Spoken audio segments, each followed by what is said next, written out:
आओ, मति ज्ञान के 4 भेद।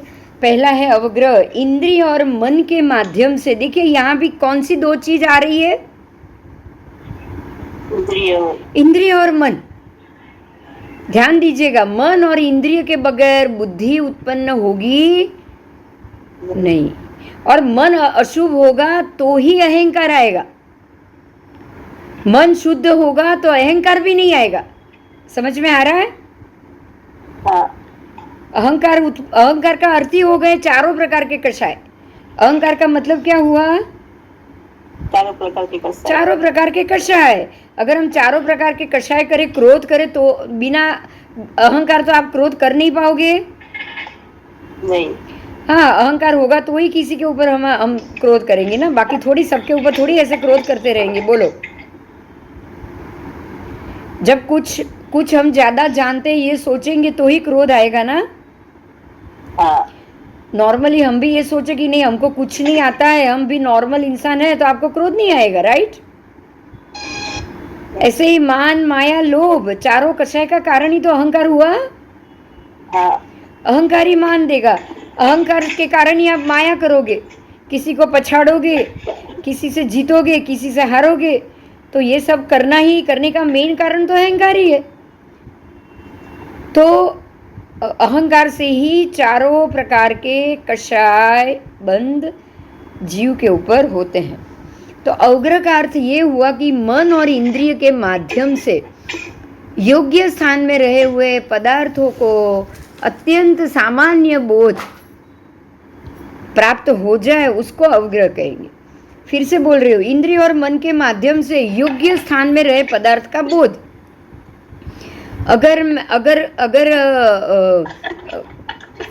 अगर कोई फोन आ जाए और बोले कि भाई एक्सीडेंट हुआ है, तो तुरंत आपको वो योग्य स्थान में रहे पदार्थ याद आने चाहिए? नहीं। योग्य स्थान में रहे पदार्थ याद आ जाएंगे ना। भी एक्सीडेंट हुआ है तो दवाई चाहिए, रुई चाहिए, खून निकला होगा, पैसे लेके जाऊं जेब में, हॉस्पिटल एडमिट करना पड़ा तो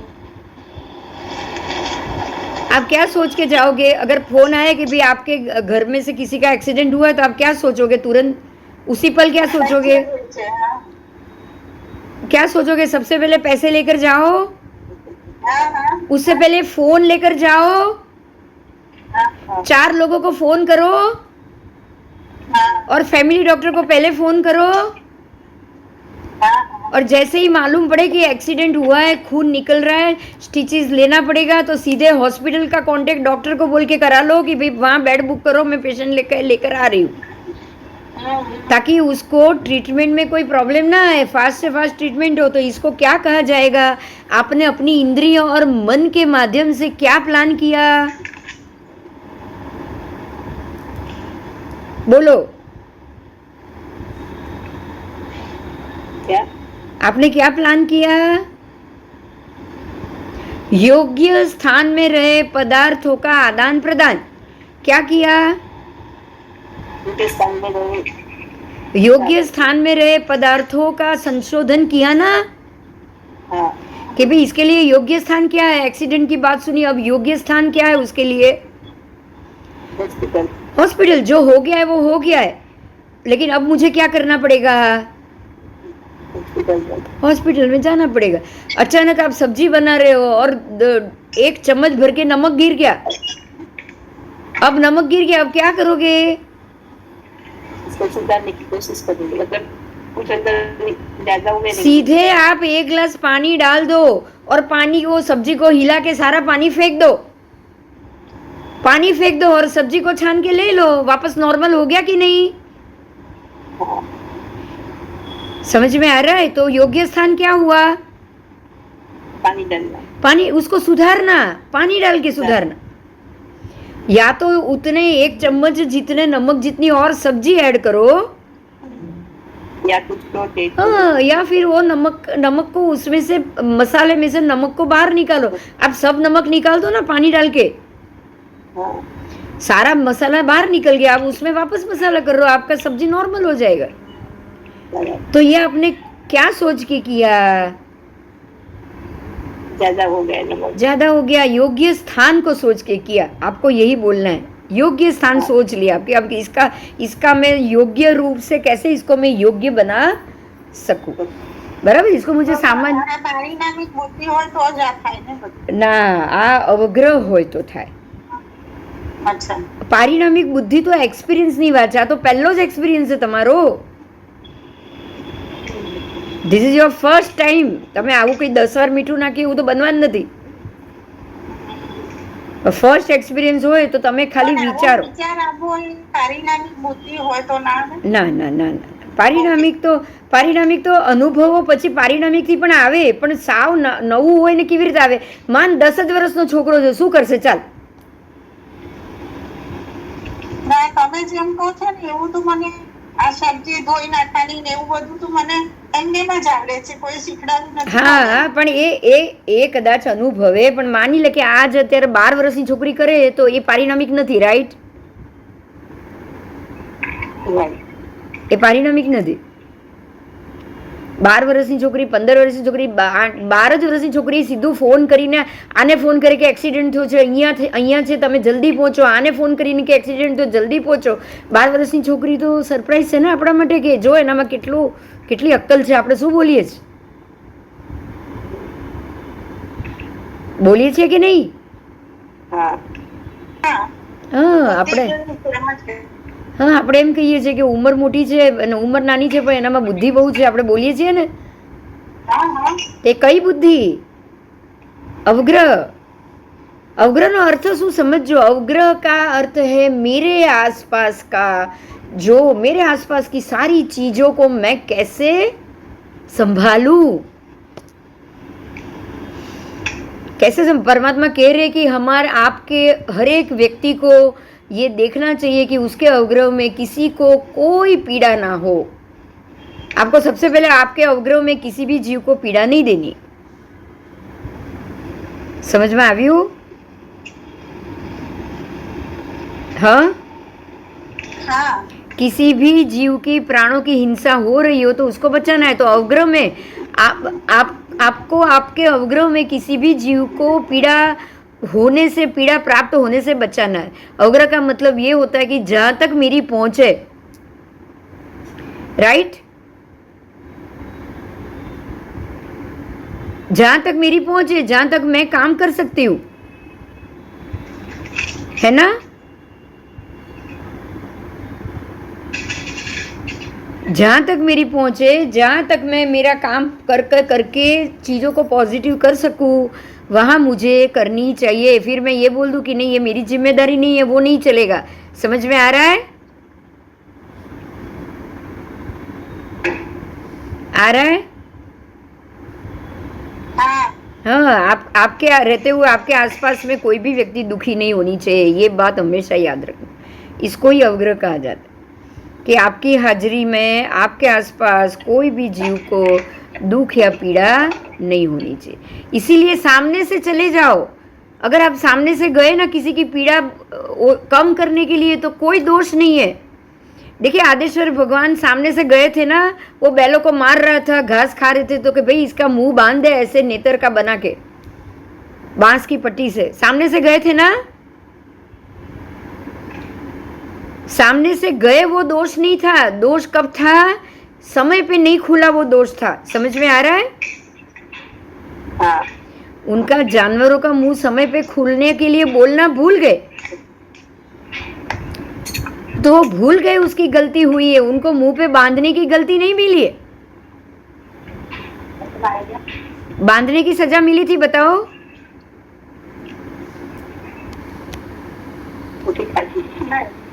नहीं, वो समय से नहीं खुला, उसकी सजा मिली ना. हाँ, तो इसको कहा जाता है अवग्रह. आपको बुद्धि चलनी चाहिए, वो उसको नहीं चली, पर भगवान को चली. आदेश्वर भगवान ने बोल दिया कि भाई इसके मुंह पे तू बांध, तो वो खाएगा नहीं, क्यों मार रहा है उसको. तो ये बुद्धि से जीवों की हिंसा कम हुई. हाँ, कम हुई.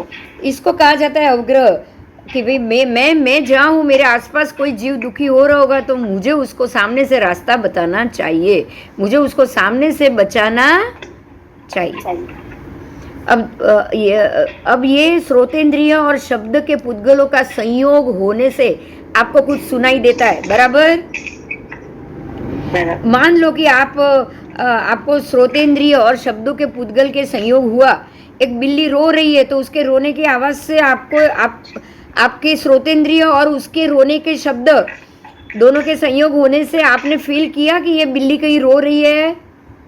हाँ हाँ, तो अब आप देखने जाओगे कि क्यों रो रही है, हाँ और गए और देखा कि भाई इसने तो अभी अभी बच्चे को जन्म दिया और उसको भूख लगी इसलिए रो रही है, तो आपको क्या करना पड़ेगा? उसको खाना देना पड़ेगा, उसको दूध देना पड़ेगा, क्योंकि अभी तो वो अशक्त है, अभी वो अपना खाना ढूंढने के लिए नहीं जा सकती इसीलिए रो रही। अगर वो खाना ढूंढने के लिए जा सकती थी तो क्या वो रोती? नहीं। तो वो नहीं रोती, चुपचाप जाके, अब रोज थोड़ी रोती है खाने के लिए, बताओ? नहीं, रोज रोती ही नहीं है। तो अभी क्यों रो रही है? क्योंकि वो चल नहीं सकती और भूख लगी है, दोनों चीज हो गई। हाँ। इसलिए वो रो के किसी को बुला रही है, और आप सुनने के बाद भी उसको खाना नहीं दोगे तो कैसे होगा? किसका दोष? अपना दोष, क्योंकि आपने अपने अवग्रह में, ये आपका अवग्रह था। हाँ। तो आपको अभी योग्य स्थान में रहे पदार्थों का, हाँ, पदार्थों का आदान प्रदान करना पड़ेगा। अभी उसके लिए योग्य क्या था? कुछ दूध लो या रोटी वोटी खिलाओ, डिलीवरी में से उठी है वो, ताकत चाहिए, शीरा बना के खिलाओ, वो योग्य स्थान हुआ ना? हाँ, उसमें ताकत आ जाएगी, फिर दूसरे दिन वो अपने आप खाना ढूंढ लेगी। तो उसको कहा जाता है अवग्रह, इसको अवग्रह कहते हैं। उसके बाद है ईहा। अवग्रह समझ में આવી ગયું? अवग्रह बहु महत्वનું છે। अवग्रह का अर्थ है कि जैसे मैंने अभी थोड़ी देर पहले बोला कि बिना मांग्या वगर पीरसू नहीं, तो ये अवग्रह नहीं થયું? થયું? નહીં થયું? થયું નહીં થયું ને? હા, તો તમારે એ પણ જોવાનું, પૂછવાનું, માંગે તો આપવાનું, નહીં તો નહીં આપવાનું, बराबर? हाँ, आओ। अब इसके बाद है ईहा। इसके बाद है ईहा। ईहा का अर्थ है कि धारणा। आप किसी भी चीज की धारणा करो, धारयते इति धर्म, जो धारणा की है।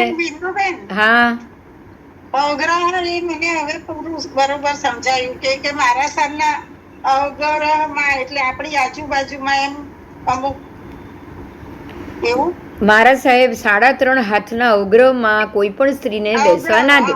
એ શબ્દ એટલે આપણી આજુબાજુ એક ઓલું હોય એમ. હા, આપણી આજુબાજુ અવગ્રહ એટલે જ્યાં સુધી મારી ઓરા પહોંચતી હોય ત્યાં સુધી ઓરા પહોંચતી હોય એમની. એ પોતાના 3.5 હાથ સુધીમાં કોઈ સ્ત્રી બેઠી હોય તો એ ઊભા ના રહે. પછી અવગ્રહ શબ્દ ત્યાં આવે છે ને? એ પણ અવગ્રહ જ છે, પણ આ અવગ્રહનો અર્થ જુદો. આ અવગ્રહના અર્થમાં તો તારું આખું મુંબઈ આવી ગયું. બરોબર છે. આ અવગ્રહ એટલે 3.5 હાથ એવું નહીં. ઓકે. હા, તને તું તારાથી તારી જ્યાં સુધી પહોંચ, અવગ્રહનો અર્થ. તારી પહોંચ મારા સુધી છે, તું સાન્ટાક્રુઝ રહે છે, હું રહું છું અંધેરી ઈરલા. હવે તને એમ લાગે કે આજે આ બિંદુબેનની તબિયત ઠીક નથી, અથવા લાવ મને એને મારી જરૂર છે, અને તું મારી કોઈ જરૂરત ત્યાંથી રહીને ત્યાં મારા ઘરે આવીને તું પૂરી કરે, એનો અર્થ શું થયો? કે હું તારા અવગ્રહમાં છું, કારણ કે તું મને ઓળખે છે, રાઈટ? અચ્છા, તો આપણે રેકી કરીએ એટલે એ અવગ્રહમાં કરીએ? હા, એ અવગ્રહ સુધી જ પહોંચે ને. તમારી રેકી તમે અમેરિકા સુધી કરો છો તો તમારા અવગ્રહમાં આવી કે નહીં? બરોબર છે. એટલે તમારાથી જેટલું જ્યાં શક્ય હોય ત્યાં સુધીના જીવોને તમારે દુઃખી નહીં કરવા, અથવા એના દુઃખને દૂર કરવા. બરોબર છે. એ તારી સત્તામાં છે, મારી સત્તામાં છે, તો એ મારે કરવાનું. બરોબર. એ મારા અવગ્રહમાં. હજે હું નથી કહેતી ઘણીવાર કે કોઈ પણ જેને પણ જ્યોતિષનું કામ હશે ને, ભલે મારું દુશ્મન હશે ને, તો પણ હું એને સલાહ આપીશ. એ મને પૂછવા આવશે તો એને કહીશ કે ભાઈ આમ નહીં, તું આમ કર. બરોબર. બરાબર. તો એ કારણ કે મારું અવગ્રહ છે, જ્યોતિષ એ મારું અવગ્રહ છે. હા હા હા. સમજાયું? અચ્છા. જ્યોતિષ એ મારું અવગ્રહ છે કારણ કે એ મારી શક્તિ છે, એ મારી તાકાત છે, મને એની જાણકારી છે. એ યોગ્ય સ્થાન છે કે નહીં, એ મારા માટે યોગ્ય સ્થાન ખરું કે નહીં? હા હા. અને હવે કોઈ આવે, કોઈ દુશ્મન આવે અને એમ કહે, મને સવાલ કરે કે ભાઈ મને તકલીફ છે, તું જવાબ આપ, અને હું ના પાડી દઉં તો શું? હા હા. ના તો પછી એ ના ચાલે. એટલે જ જ્ઞાનાવરણ કોને થાય હવે સમજ. આ તમે ના પાડો તો તમને થાય. એટલે જ્ઞાનીને જ ચિંતા ને, એમ કહું. હા. તો છે. હા, જાણકાર ને ચિંતા. જાણકારની જ ચિંતા. કારણ કે જાણકારની કેમ ચિંતા? કારણ કે તું એનો જાણકાર છે, એટલે તું આ તારું અવગ્રહ છે. સમજાયું? આપણે કોને સવાલ કરશું? ખબર છે કે ભાઈ આ વ્યક્તિ પાસે આનો જવાબ હશે. બરાબર. બરાબર. પણ હવે એ સાહેબ એમ કહી દે કે ભાઈ મને આ પલ્લે જ નથી પડતું, છે તો પણ બોલો, ચાલશે? નહીં. નહીં ચાલે. નહીં ચાલે તો આવરણ લાગશે કે નહીં? હા. નાના વરણ, દસના વરણ બધું જ લાગશે. લાગશે કે નહીં લાગે? બોલો. લાગે લાગે. લાગે જ, બધું જ લાગે. બરાબર. अच्छा, હવે છે ईहा. ईहा એટલે अवग्रह से जो भी मैंने पदार्थ जाना, जैसे मेरा अवग्रह है ज्योतिष, ज्योतिष से मैंने जो पदार्थ जाना, उसमें मैं अगर विशेष रूप से जानने की जिज्ञासा करूं, उसका नाम है ईहा. मतलब ये हुआ कि मेरे ही सब्जेक्ट में मैं और आगे बढ़ने की कोशिश करूं. बराबर. બરાબર. जैन ज्योतिष आपका सब्जेक्ट है, जैन एस्ट्रोलॉजी आपका सब्जेक्ट है, तो आप उसी को ही ज़्यादा अच्छे से जानने की कोशिश करो. तो आप उसी के अंदर जिसको हम बोलते हैं ना, जो स्वाध्याय के 5 भेद, मनन चिंतन आया कि नहीं? हाँ. आप खाली पढ़ो और मनन चिंतन करो तो ज़्यादा डेप्थनेस आएगी. आएगी. ऐसे यहाँ से भी अवग्रह, जो चीज़ आपके अवग्रह में है, जिस चीज को आपने आत्मसात किया, उसी के अंदर और उतरो, डेप्थ में उतरो, उसका नाम है ईहा. बराबर. बराबर.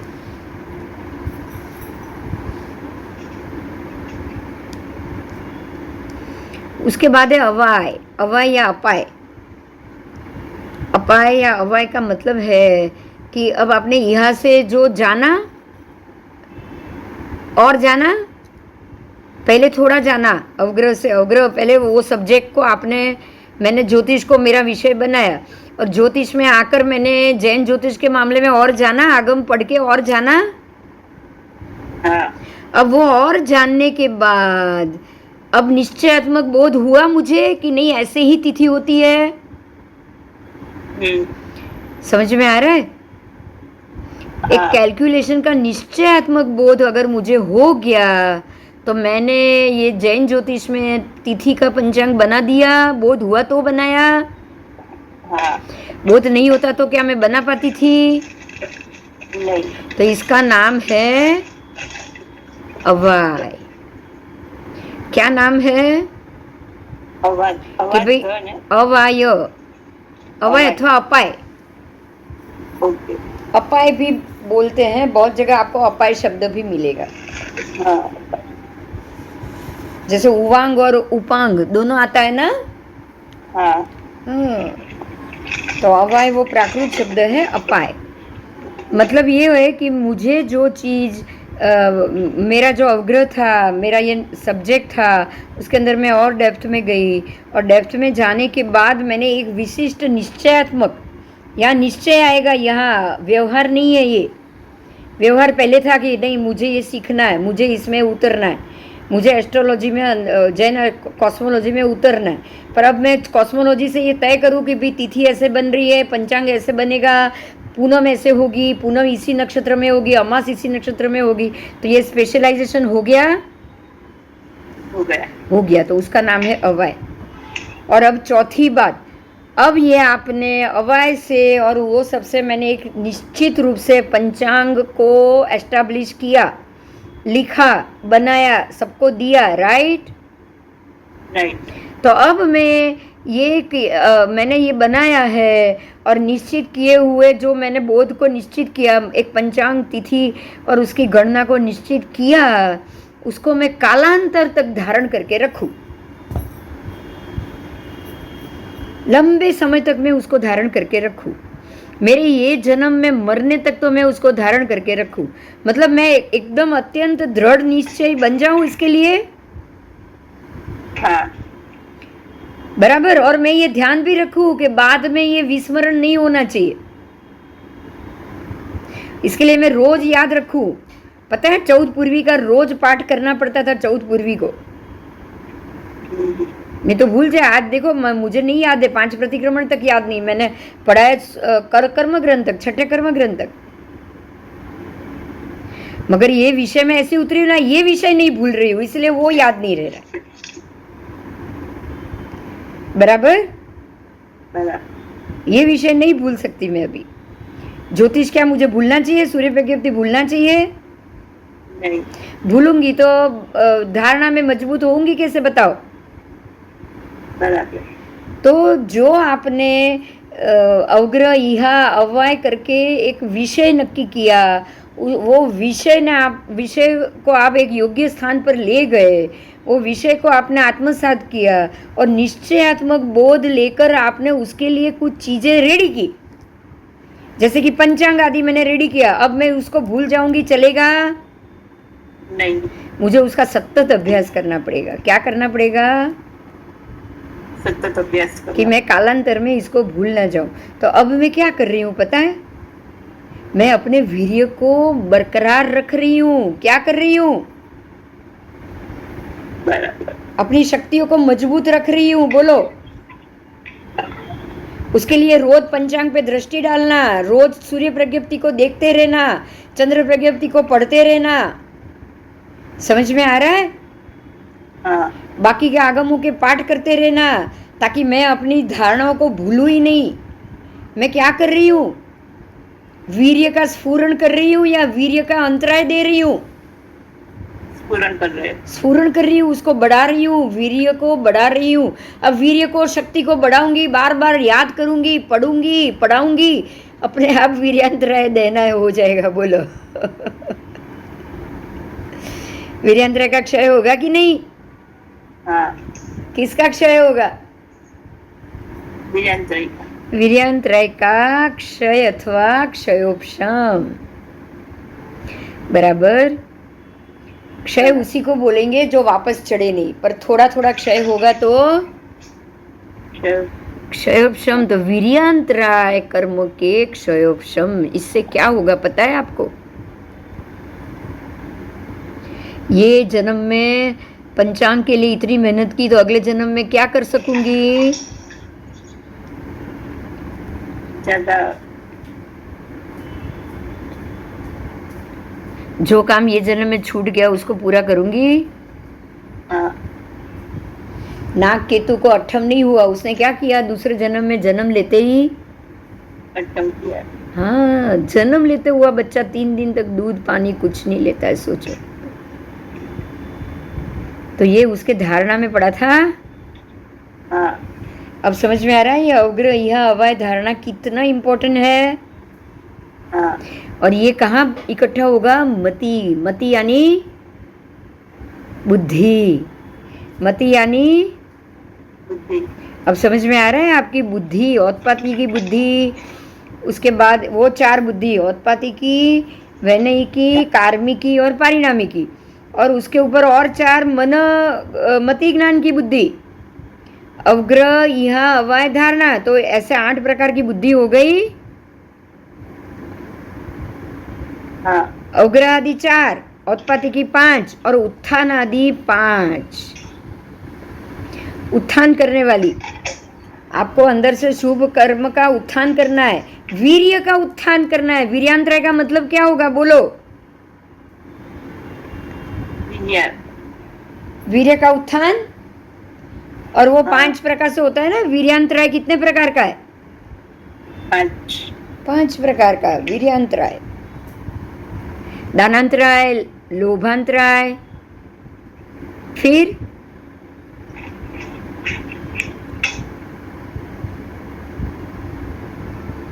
उपभोगांतराय, भोगांतराय है कि नहीं?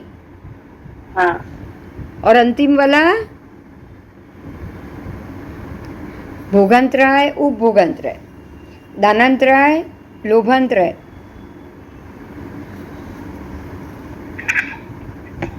પાંચમું શું આવશે? વીર્યાંતરાય જ આવશે ને? ના, વીર્યાંતરાય ના 5, પાંચમું હજી એક આવશે. યાદ આવે છે કોઈને?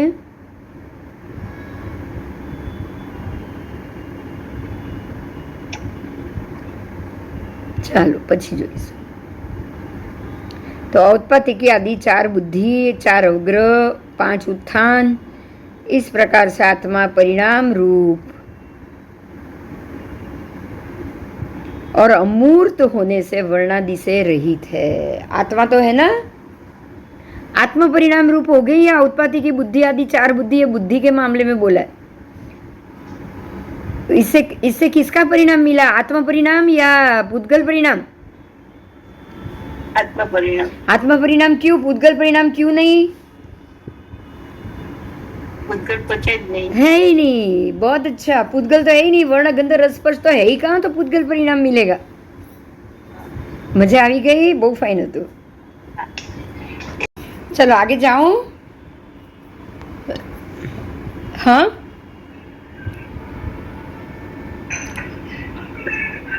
शुरू करूं? शुरू करूं? हाँ. हाँ, देखिए अभी ये बहुत इम्पोर्टेंट मुद्दा आ रहा है, क्योंकि इसके लिए बहुत क्वेश्चन आंसर्स हुए मेरे साथ. ये जो अवकाश और आकाश, ये 2 का डिफरेंस पहले भी हुआ है, बराबर? अवकाश अंतर, ये बहुत इम्पोर्टेंट मुद्दा है. वो है अवकाश अंतर. और अवकाश अंतर क्या है? जैसे बुद्धि है, बुद्धि में आपने क्या देखा? जवाब दो. बुद्धि में क्या नहीं है? रस गंध वर्ण गंध रस स्पर्श, मतलब वो पुद्गल नहीं है, बराबर? बराबर. ऐसे ही अवकाश अंतर में भी वर्ण गंध रस और स्पर्श से रहित है. जैसे बुद्धि है वैसे ही अवकाश अंतर है. अवकाश अंतर के लिए बहुत क्वेश्चन हुआ. अवकाश अंतर क्या है वो सबको समझ में ही नहीं आया. समझ में आ रहा है क्या है अवकाश अंतर? खाली है. हाँ, खाली वैक्यूम, कुछ नहीं है. अब परमात्मा को प्रश्न किया कि भगवान, गौतम स्वामी ने पूछा, हे भगवान, 7वें अवकाश अंतर में कितने वर्ण गंध रस स्पर्श है? अंतिम है ना 7वां अवकाश अंतर, मतलब नारकिका. हाँ. सप्तम नारकिका अंतिम अवकाश अंतर. उसके बाद तो सीधा लोकांत है. हाँ. इसीलिए पूछा कि ये लास्ट जो था लोकांत में जो अवकाश अंतर है उसमें कितने वर्ण गंध रस स्पर्श? भगवान कह रहे हैं कि गौतम, अवकाश अंतर वर्ण गंध रस स्पर्श से रहित होता है. अब अवकाश अंतर के पहले क्या है? घनोदति, घनवात, तन्वात. अब उसमें क्या होगा जानना है ना हमको. हाँ. पर उसमें तो जीव है. जीव है. अवकाश अंतर जीव नहीं है. घनोदति, घनवात, तन्वात जीव है. तो जीव में वर्ण गंध रस स्पर्श होगा कि नहीं? होगा. मतलब ये हुआ कि बिना अवकाश अंतर घनोदति, घनवात, तन्वात भी नहीं रह सकते. बराबर. कंफर्म हो गया? हाँ. तो जहाँ घनोदति होगी, घनवात होगा, तन्वात होगा, वहाँ अवकाश अंतर होगा ही होगा. होगा कि नहीं? होगा. होगा ही होगा. आओ, 7वें तन्वात. अब तन्वात की बात है, अवकाश अंतर से पहले तन्वात. उसमें क्या है? परमात्मा कह रहे हैं कि उसमें 7वें तन्वात को 8 स्पर्श होते हैं. कितने? 8 स्पर्श. 8 के 8. रुक्ष, मृदु, फिर शीत, उष्ण, ऐसे आठों के आठों ऑपोजिट वाले भी स्पर्श होते हैं। सातवें तनुवाद के समान सातवां घनवाद, सातवां घनोदधि और सातवीं पृथ्वी, वो सब में वर्ण गंध रस स्पर्श है। स्पर्श 8 है, बाकी वर्ण गंध रस स्पर्श जो प्राणातिपात के लिए बोला था ना, वही है। मतलब क्या हुआ कि घनोदधि, घनवात, तन्वात सबको स्पर्श है, ये पुद्गल है, वर्ण गंध रस स्पर्श सब कुछ है, जबकि अवकाश अंतर को कोई वर्ण गंध रस स्पर्श नहीं। बराबर? ક્લિયર થયું? હા, એનાથી આખું એનું કામ ક્લિયર થઈ જશે તમને. હવે એ પણ બુદ્ધિની જેવું થઈ ગયું, ન્યુટ્રલ.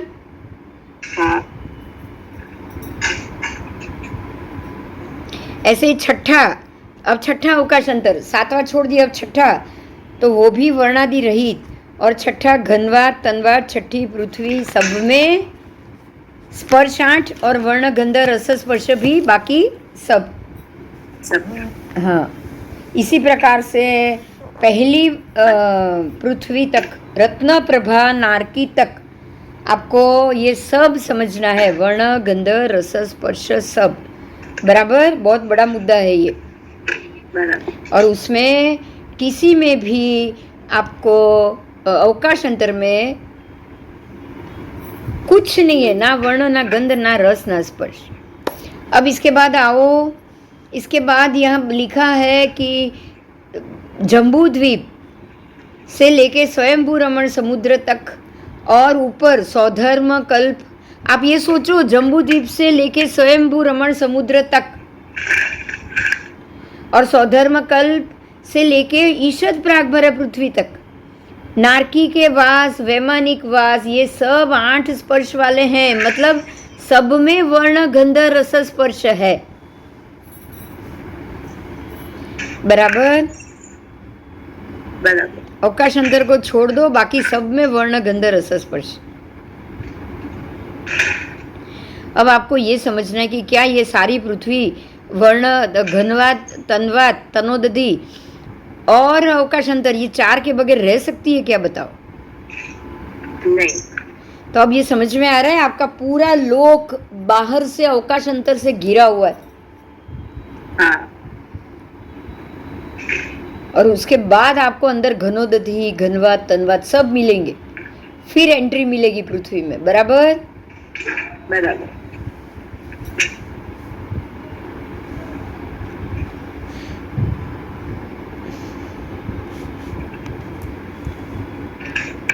देखो अभी है ना, ये जो पार्ट था ना, एक बहुत इम्पोर्टेंट है, मैं बोल रही हूँ। भावार्थ में ऐसा नहीं है। और जो भावार्थ में क्या बोला गया है पता है? जो मैंने आपको बोला वो कि सप्तम पृथ्वी तक, मैं अभी आपकी ये गाथा भी आज बोलूँगी, बहुत इम्पोर्टेंट है इसलिए बोल रही हूँ, सुनिए। हाँ, गोयमा जहाँ पाणा ई वाए, मतलब कि प्राणातिपात है, बराबर उसी प्रकार नवरम 8 फासे पणते। बराबर इसी प्रकार से यहाँ 8 प्रकार से स्पर्श कहे गए हैं। एवं जहाँ सप्तमे तणुवाए, और जहाँ पर 7वां तन्वात, तहा सप्तमे घणवाए और 7वें घनवात, घनोदधि और पृथ्वी। उसके बाद छठे हुआ संतरे अव्वणे, मतलब कि जो छठा वापस जो हुआ संतर, यानी जो अवकाश अंतर है। देखो यहाँ क्या परमात्मा ने बोला कि 7वें तन्वात, 7वें घनवात और घनोदधि सब में 8 स्पर्श सहित वर्ण गंध रस स्पर्श है। बराबर? बराबर। किसकी तरह? प्राणातिपात की तरह। अब छठे अवकाश अंतर में अवर्ण, कोई वर्णादि नहीं है। बराबर? वो वर्णादि से रहित है। पर तन्वात से लेके छठी पृथ्वी तक, छठी नारकी पृथ्वी तक, मतलब तन्वात, घनवात सब आ गया। हाँ, वो सब में AI 8 फसाई, 8 स्पर्श समझना, 8 स्पर्श के साथ वर्ण गंध रस स्पर्श समझना। अब उसके बाद बताया है, मैं गाथा बोल रही हूँ,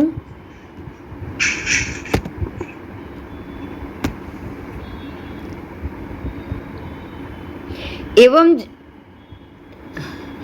जहाँ सप्तमाए पूर्वीय वक्तव्या, मतलब जिस प्रकार से सातवीं पृथ्वी का वक्तव्य बोला गया है, उसी प्रकार से प्रथम पृथ्वी भी जानना। बोलो, अब जिस प्रकार से सातवीं बोली उसी प्रकार से प्रथम जानना है। तो सातवीं में तो ऊपर अवकाशांतर आ गया कि नहीं? आ गया। छठी का? हाँ और ऊपर भी घनोदधि घनवत तनवत आया कि नहीं सातवीं में? हाँ तो पहली में भी मानना पड़ेगा कि नहीं? हाँ, मानना ही पड़ेगा। मानना ही पड़ेगा।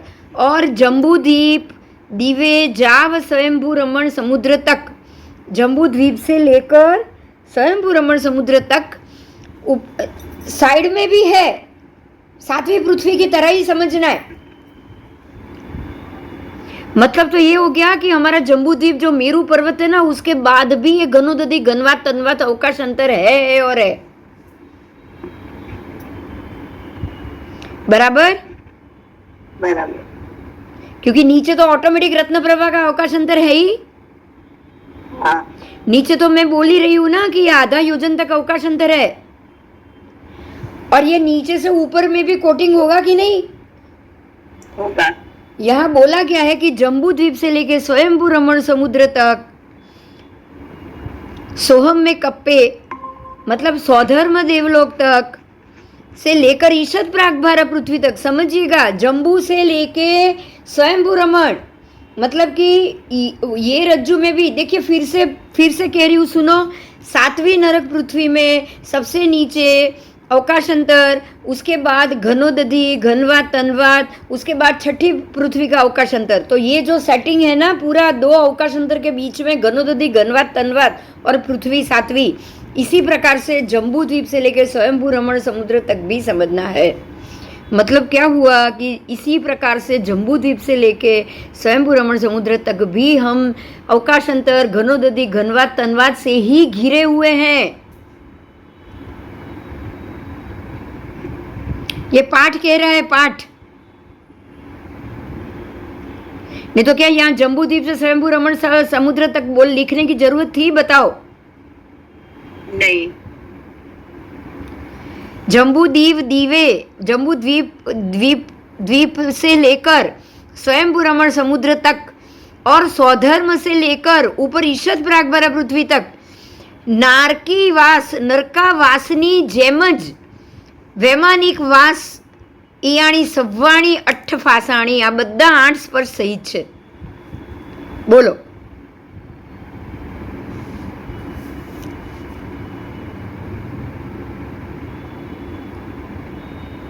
સમજમાં આવ્યું? हाँ અને એ જ પ્રમાણે તમારે આ બધાનું વર્ણન કર્યું છે।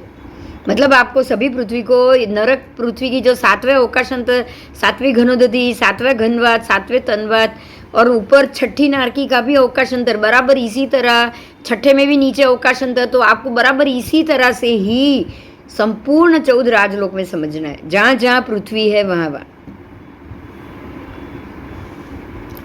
और ये है, देखिएगा, ये मैंने बोला आपको गाथा, और गाथा के बाद विवेचन। अब इसका मैं विवेचन बोल रही हूँ, ध्यान से सुनिएगा, गाथा में क्या था और विवेचन में क्या चेंज कर लिया। पहली और दूसरी नरक के बीच में आकाश खंड को प्रथम आकाश अंतर कह दिया। बोलो, अब इसमें कहीं भी आया गाथा में ये शब्द? नहीं आया? नहीं। पहली और दूसरी के बीच की नरक के बीच का आकाश खंड, और इसी तरह सप्तम पृथ्वी के नीचे को सप्तम आकाश खंड बोला, और उसके ऊपर तनवात घनवात घनोदधि और ये सब। अच्छा, उसके ऊपर छठे का अवकाश अंतर है, ये तो आप सीधा गोल कर गए।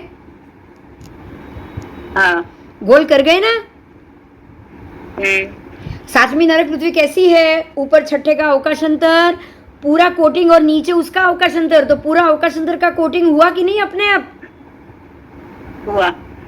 छठे का नीचे का अवकाश अंतर, सातवें का नीचे का अवकाश अंतर।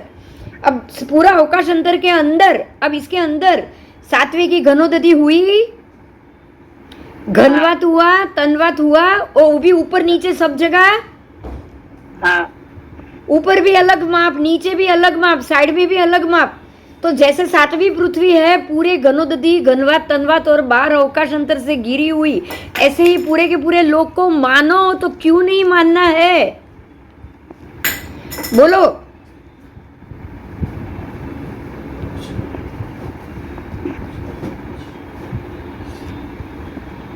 पाठ ये कह रहा है और विवेचन में कुछ और।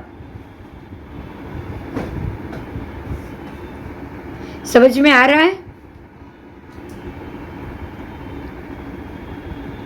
हाँ, ना एक बार પછી रिपीट करो। देखो, सातवें अवकाश अंतर की बात की। ये सातवां अवकाश अंतर कैसा है? तो उसको बोला परमात्मा ने ये वर्ण गंध रस स्पर्श से रहित है। फिर नीचे सातवां अवकाश अंतर है। आप समझिए, ये जैसे नरक पृथ्वी है उसमें नीचे सातवां अवकाश अंतर, ये काला है वो अवकाश अंतर, ध्यान से सुनिए। और अंदर पानी भरा हुआ है, मतलब अंदर नरक पृथ्वी, बराबर? बराबर। ये काला है अवकाश अंतर। तो ये पूरे अवकाश अंतर में ऊपर का अवकाश अंतर छठी नारकी के नीचे का है। हाँ। पर वो सातवीं के ऊपर ही है ना? हाँ। अच्छा, नीचे सातवीं नारकी का अवकाश अंतर है। हाँ। तो आपकी सातवीं नारकी ऊपर से और नीचे से अवकाश अंतर से घिरी हुई हाँ। सब जगह से। तो ये अवकाश अंतर है वो वर्ण गंध रस स्पर्श पुद्गल से रहित है, बराबर? बराबर। इस अवकाश अंतर के अंदर का पद है घनवात तन्वात। तन्वात, सबसे पहला तन्वात, बराबर? बराबर। तो तन्वात नीचे का असंख्य योजन, साइड का असंख्य योजन और ऊपर का भी असंख्य योजन हुआ। हाँ। उसको भी चारों तरफ बोला गया है, राइट? राइट। उसके बाद आई घनवात। तो घनवात का भी असंख्य योजन नाप। हाँ। तो वो भी चारों तरफ आएगा। हाँ। अब देखिए, सातवीं नारकी एक रज्जू की, तो थोड़ा अवकाश अंतर और एक रज्जू में असंख्य योजन, अवकाश अंतर, असंख्य योजन, तन्वात, असंख्य योजन, घनवात, ये 3 आ गया। हाँ। और अब चौथा आया घनोदधि। घनोदधि नीचे 20,000 और ऊपर 12-13 योजन, साइड में और ऊपर 12-13 और नीचे 20,000, ये नाप है, बराबर? बराबर। तो वो चारों तरफ से सप्तम नारकी को घेर के बैठा हुआ है, अंदर का राउंड, अंदर का चौथा बॉक्स। हाँ। और उसके अंदर आपको 1 लाख योजन की नारकी, सातवीं। कितनी? तो नारकी 4। हाँ, मात्र 1 लाख योजन की नारकी, बराबर? बराबर। बराबर। अब आप ये सोचिए, अब उल्टा जाइए, अंदर नारकी, उसके बाद घनोदधि, उसके बाद घनवात, उसके बाद तन्वात और 12 अवकाश अंतर। बोलो, पूरा घिरा हुआ है कि नहीं? हाँ। तो ऐसे ही आपको सारी नारकी समझनी है। और जम्बू से लेके स्वयंभू रमण समुद्र तक का तिर्यक लोक भी ऐसे ही समझना है। हाँ। और सौधर्म से लेके ऊपर तक भी ऐसा ही समझना है। आपको आज तक हम जो पढ़े उसमें ये पाठ आया कि घनोदधि घनवात तन्वात जम्बू द्वीप और स्वयंभू रमण के बाहर भी है? नहीं आया पाठ अभी तक? कोई बोलो। नहीं। और ये मूल पाठ ये बता रहा है। बोलो, अब समझ में आ गया? सबको आ गया? हाँ। दक्षा, પહેલી વાર જ સાંભળ્યું. પહેલી વાર સાંભળ્યું મેં, એટલે મૂળ ગાથા વાંચી તમારી સાથે. હા. ગાથા વાંચી. આ લોકો તો રત્નપ્રભાની ઉપર પણ ના પાડે છે અવકાશ અંતર. અને આ તો આખો જંબુ ને સ્વયંભૂ રમણ સમુદ્ર સુધી છે અવકાશ અંતર. ઘનોદધિ ઘનવાત તન્વાત. બોલો.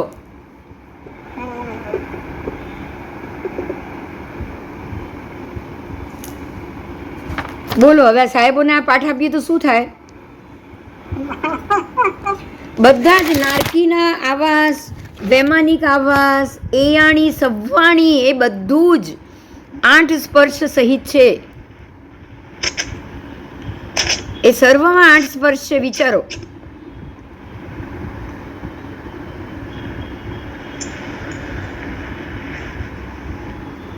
અને આ બધાને સાતમી નારકીની જેમ સમજવાનું.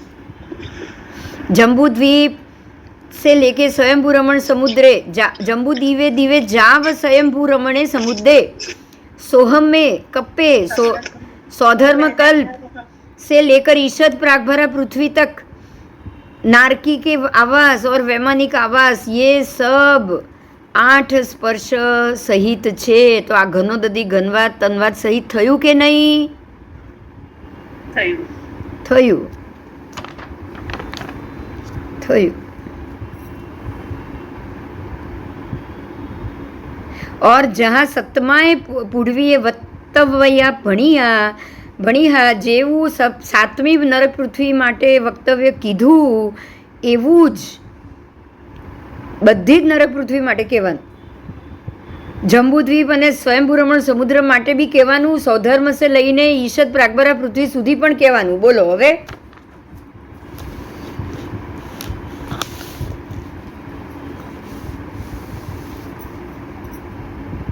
ખાલી આટલી 1 2 4 લાઈનની ગાથામાં બધો પાઠ આવી ગયો. બરાબર. બોલો કેટલા વાગ્યા? ચાલુ રાખું કે છૂટી આપી દઉં? હા, 5:30 થઈ ગયા. આજે બહુ મોટો પાઠ આવ્યો છે, બહુ સમજવાનો પાઠ આવ્યો છે. આજે બધું જ સમજવાનું આવ્યું, પહેલી વાર સાંભળ્યું હોય એવું. રાઈટ. આ 2 દાડા પહેલા મળ્યો તો હું ત્યાં બોલી આવ્યો બધું. હા ને? હા, તો તમે કાલે બોલી શકતે. હા, તો ત્યાં બધું બોલી આવ્યું હતું. બહુ જ્યારે જે બનવાનું હોય તે જ બને આપણે.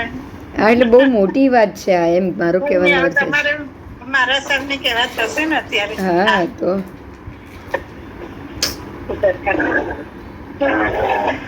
લો બોલ. ચાલ, કાલે મળીએ પાછા. હા, ચાલો. ચાલો, તમારે જો. 5:30 થશે એટલે તમને બધાને ચોવિયારનો ટાઈમ આવશે બધા. ચાલ. આપણે પરિસરમાં કેવી રીતે લેશો? હા, હવે બોલો પરિસરમાં શું કરવું છે? હું તો નહીં આવું, તમને મારો સન આવે સેટરડે તો. અચ્છા, એટલે બપોરે પણ નહીં ફાવે? ના, મને હવે હમણાં નહીં ફાવે. અચ્છા, દક્ષાબેન કંઈ કહેતા હતા, એણે મૂક્યું છે આઈડીમાં કશું? મેકશું તો નથી કઈ. દક્ષાબેન કહેતા હતા કે તમે આ વખતે કલ્પસૂત્રના જ પાઠ લો, એમ 8 દિવસ જુદું. અચ્છા. એ બને પૂરું પણ થાય અને અમને બધાને બી નવું સાંભળવા મળે એમ. બરાબર.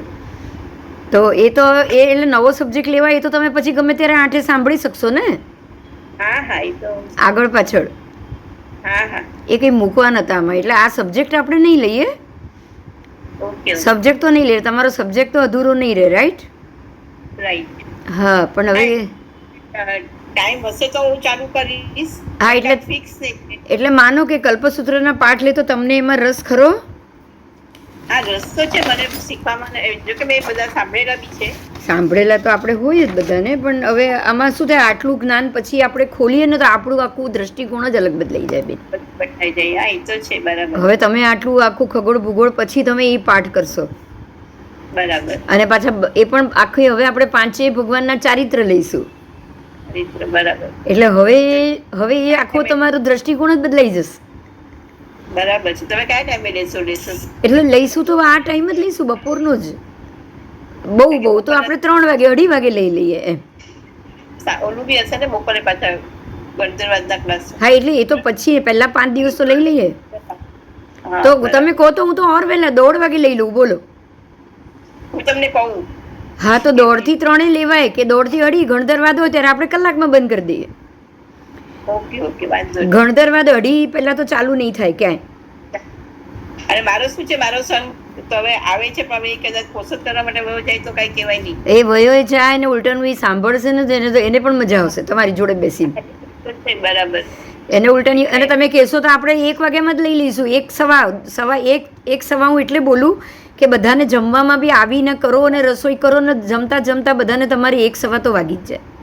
થઈ જાય. હા, એટલું તો થઈ જ જાય. 1 કે 1:15 તો બધાને જ વાગી જાય. તો આપણે 1 થી 1:15 ટાઈમ લઈએ, 3 વાગે 3:30 પૂરું કરી દઈએ. ચાલશે, વાંધો નહીં. બરાબર. અને કલ્પસૂત્રના જ વ્યાખ્યાન થઈ જાય ને તો આપણું અત્યારનું શું આખું એક રેકોર્ડિંગ સરસ થઈ રહ્યું છે ને બેન.